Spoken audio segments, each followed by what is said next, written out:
a mais um módulo de literatura. Estamos falando de obras literárias. Eu sou a professora Tássia, estarei com vocês aqui nesta obra literária e hoje nós vamos falar de uma obra que cai na Unicamp, especificamente, ela está na lista da Unicamp. É de um escritor que cronologicamente está no modernismo, entretanto, ele não está na questão filosófica, na questão literária em si, tá? Então, já vou entrar aqui no nosso slide, a gente já vai para a parte das nossas obras literárias.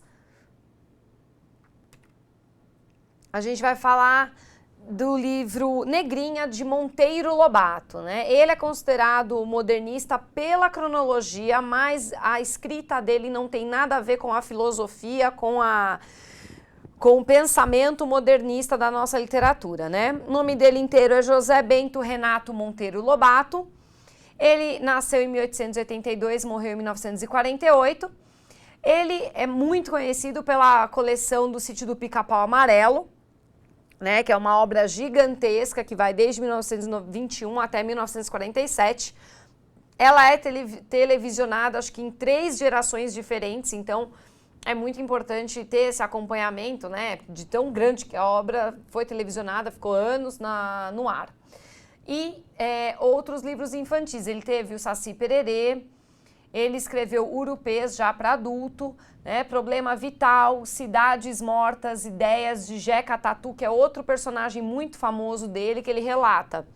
Ele é de Taubaté, então tem o Sítio do Pica-Pau Amarelo, que justamente conta essa história do sítio, especificamente das personagens do sítio, entretanto ele relata também outros casos do interior. Então, o caso do Jeca Tatu, né, Ideias de Jeca Tatu, a personagem Jeca Tatu é muito importante, porque representa aquela figura madreira, né, aquela figura da pessoa do interior, no caso do caipira, né, é o caipira mesmo. Depois ele fala, o livro que a gente vai tratar hoje, o Negrinha, de 1920, A Onda Verde, O Macaco que se fez Homem, Mundo da Lua, Contos Escolhidos, O Garimpeiro do Rio das Garças, O Presidente Negro, O Choque das Raças, Mr. Slang e o Brasil, Ferro, América, Na Antivéspera, Contos Leves, O Escândalo do Petróleo, Contos Pesados e muitas outras obras ele produziu. Nesse caso específico, a gente vai falar dessa obra publicada de 1920, que é A Negrinha. E aí nós temos um enredo, né? O que é esse enredo? Porque o Monteiro Lobato, ele tem uma pegada na escrita dele de falar de coisas mais como eu havia dito, do cotidiano do caipira, do interior, e ele também fala de alguns problemas sociais. Então, o livro Negrinha, ele é um livro extremamente comovente, ele é um livro que conta a história da Negrinha. Ela é filha da empregada, né, ela é filha de uma escrava, né, que a Dona Inácia tinha, e a Dona Inácia era uma viúva que odiava crianças, né, ela não gostava de choro de criança, ela odiava crianças, e aí ela ela não podia ouvir o choro da Negrinha, que ela brigava com a mãe da Negrinha. Então, a mãe sempre escondia ela nos balaios, em alguns cestos, embaixo, assim, em algum lugar, que o choro dela ficasse longe da Dona Inácia, a Dona Inácia não escutasse. Entretanto, a mãe da Negrinha falece quando ela tinha 4 anos. E a Negrinha se transforma numa escrava da família, né? Então, ela começa ali a ajudar nas coisas, ajuda aqui, ajuda ali. A Dona Inácia cuida dela, né? Cuida dela. E ela fica na casa dessa Dona Inácia.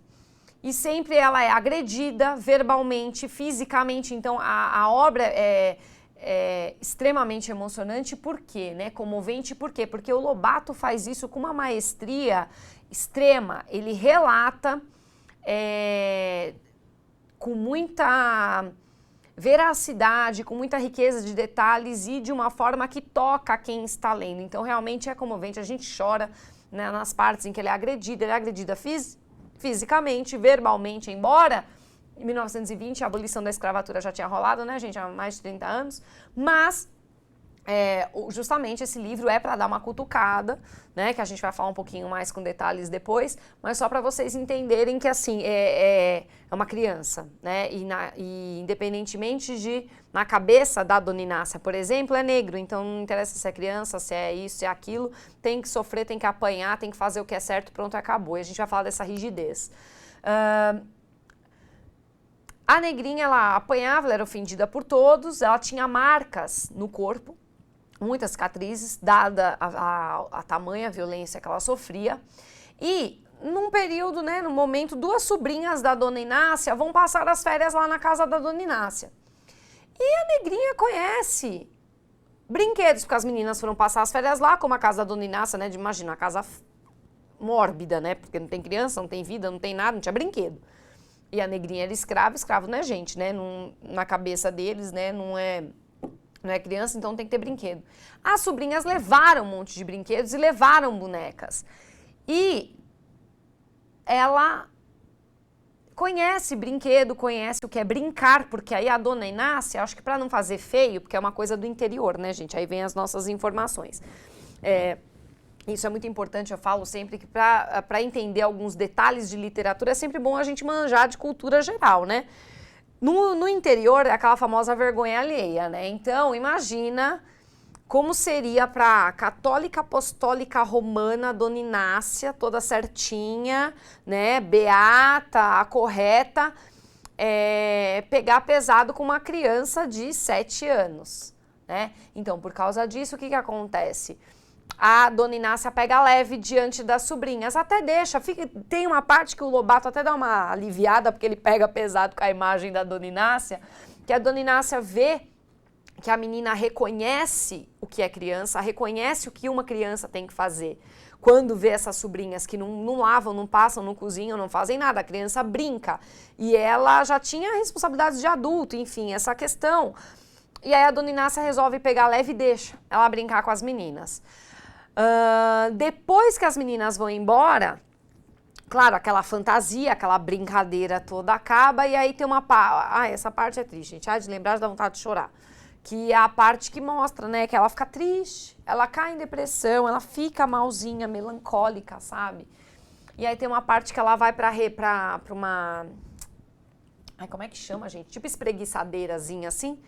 Ela vai lá, deita no cantinho dela e de tristeza profunda ela morre, né? E ninguém dá falta, ninguém vê depois que encontram ela. Enfim, é muito triste essa parte, sabe, gente? Muito triste mesmo. Então, essa é a belíssima história, né, da negrinha, belíssima não pelo desfecho, mas pela comoção, né, pelo tocar de alma que tem esta obra. Isso porque o Lobato foi muito criticado, ele era um cara que, em termos de literatura, ele era muito rígido, ele criticava os modernistas e tudo mais, mas essa é uma obra que mostra uma preocupação dele em relação a isso, né? E aí vamos falar um pouquinho dessa obra e a gente já vai para os detalhes, né? O narrador é em terceira pessoa, o tempo ele é cronológico sequencial, é contemporâneo à data da escrita, começo da década de 20. O espaço todo é na casa da Dona Inácia. E a análise que a gente tem é de que é uma história forte, né? Fala da violência contra a criança negra, tá? Então, aí começa já a se refletir sobre direitos humanos, sobre o que é uma criança, porque apesar da abolição, né, que eu havia comentado da escravatura ter sido já ter acontecido há muitos anos, os negros sofriam muito, porque teve a abolição da escravatura, ok, escravo não é mais escravo, mas ele vai para onde? Né, eu abordei isso em outras obras literárias que também tratam desse tema. Então, quando teve a abolição da escravatura, eles não tinham opção, então eles continuavam nas casas grandes, nas senzalas, né, morando nas senzalas, trabalhando na casa grande, ou se não, alguns iam para a rua, mas assim, o que eles tinham a oferecer em termos de força de trabalho? Aquele trabalho, aquela mão de obra bem baixa. Então, assim, as mulheres viravam lavadeiras ou empregadas, que é o caso da mãe da negrinha. No caso dos homens, iam trabalhar ou na roça ou em trabalhos mesmos pesados, né? Então, é a questão social mesmo. E aí, especificamente, da violência contra a criança negra. Porque pelo fato dela ser negra... Olha que interessante que o Lobato aborda maestrinamente. o fato da criança ser negra é anterior ao fato dela ser criança. Então, por causa da cor de pele, ela não pode ter infância, né? E aí vem a outra, que é a hipocrisia social. Isso aí a gente até fala, alguns, né, críticos literários falam um pouquinho, né, que o Lobato, ele herda um pouco isso aí da época dos realistas, né? Que ele herda um pouco dos realistas. Ele fala que isso acontece por causa da... É uma crítica mesmo à realidade da hipocrisia social, que isso é uma característica do realismo, mas o Lobato, ele faz isso. Além dessa hipocrisia social, por que, né, hipocrisia social? Porque a Dona Inácia é uma velha beata,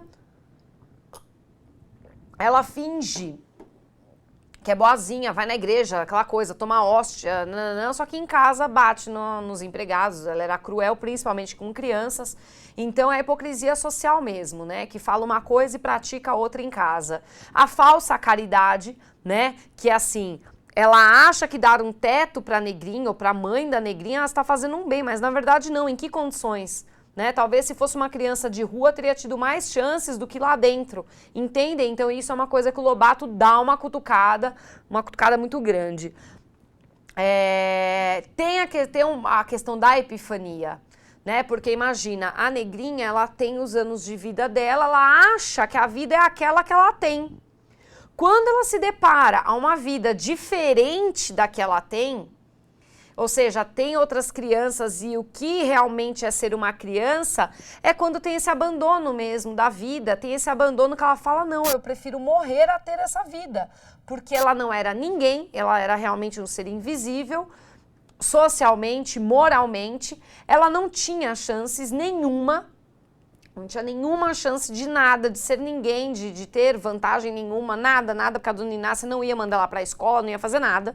Ela ia ter aquela vida para sempre e ela fica tão triste com esse choque de realidade, com saber que pela condição dela de criança poderia ser permitida uma vida boa, né, uma vida de fantasia infantil, imaginária, né, aquela coisa, isso é tirado dela. Aí é quando ela tem essa comparação, esse choque de realidade, é quando ela abre mão da própria vida, né, porque ela fala, não, eu prefiro morrer, claro que não é consciente, né, gente, pelo amor de Deus, mas dizendo assim, que a tristeza é tão grande diante da realidade que a surpreende, que ela realmente, ela pensa que diante dessa situação, né, ela não tem chance, né, a alma dela não tem chance, né, o corpo, a carcaça até tem, né, só vamos pensar em termos de saúde, se alimentar, aquela coisa toda, mas até fisicamente ela estava sendo explorada. Então, é uma belíssima história nesse sentido poético, tem um lirismo, né, vamos dizer assim, apesar de ser prosa, né, ele relata assim, não tem como não se comover, não tem como não se emocionar. Então, essa obra da Negrinha, do Monteiro Lobato, é uma obra muito interessante, muito boa mesmo, e ela está na nossa lista da Unicamp, pensando, né, justamente nessa questão dos direitos humanos, da vida, né, da animalização do ser, você pode pensar por esse lado, e também contrapondo com outras obras que tratem desses temas, da violência, de hipocrisia social, né? Algumas obras como Vidas Secas, por exemplo, você consegue fazer um contraponto das realidades, né? Psíquicas e físicas, ok? Pessoal, fico por aqui, agradeço muito a companhia de vocês, um beijo grande, até a próxima, tchau, tchau!